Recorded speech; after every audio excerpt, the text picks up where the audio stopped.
Privilege escalation, weak file permissions, task number 3, 4 and 5.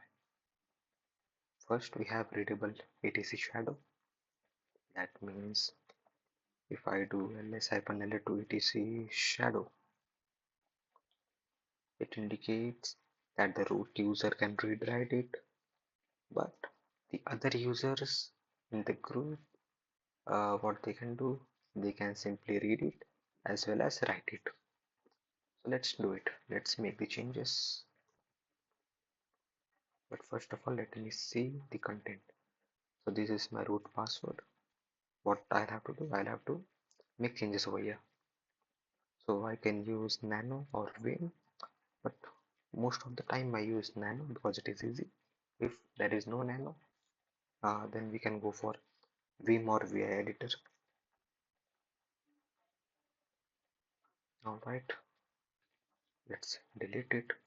But before deleting the root password, make sure that you already have generated a password over here.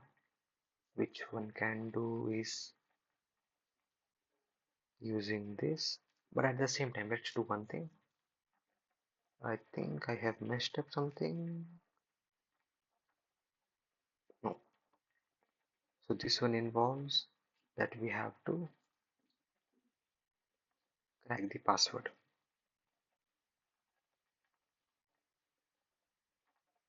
We have to crack the password. So this, copy up until here.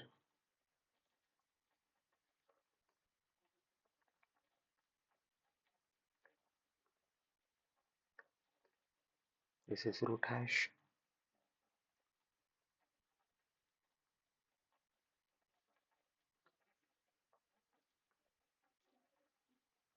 I don't want this number. 17. I don't want this number. Okay. Now we can crack this password using John as well as using hashcat. So my preference, I always go with hashcat.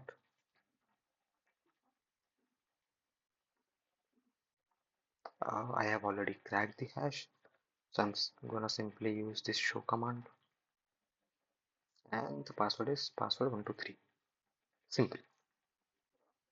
Now, as for the second one, and yeah, one more thing, the hashing algorithm for the root password will always gonna be SHA-512 and this will be available in our shadow file, etc shadow. This one.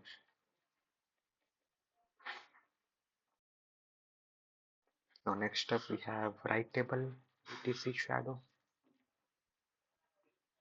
So for this, what we will do, we will create a password, SHA-512 password, and we will replace it with the password content visible over here. Alright.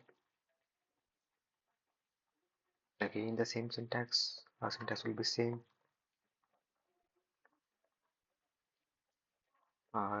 Any user can write it. So I'll stick with TTC now.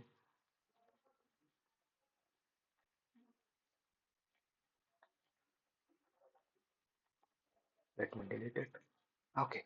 Okay. My bad. My bad. Let me first create a password.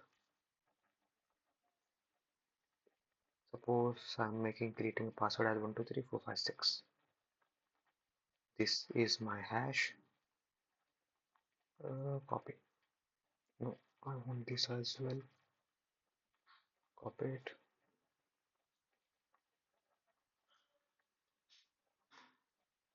Okay. Now I'll make changes.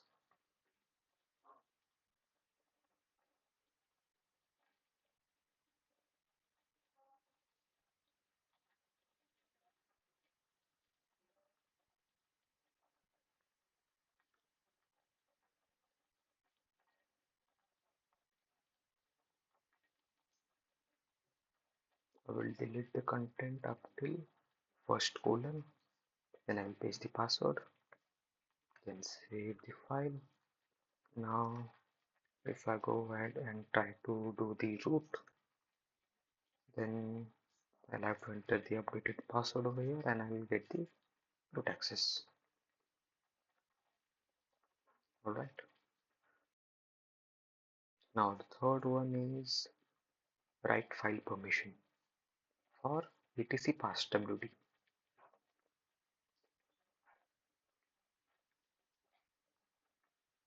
Passwd, same thing, any user can write it. So before that, what we will have to do, we will have to create a password hash. And how we can do that? We will going to use a tool known as OpenSSL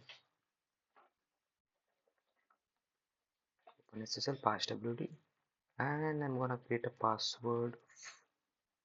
Suppose 1234567 say 123456789. This is my password hash. Let me copy it over here just for the quick reference. Okay, great.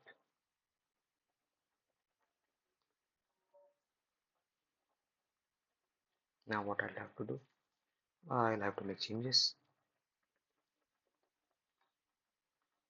and I will have to paste the created password in place of this X. When there was already this X value, I'll have to replace it. Now I'm saving it.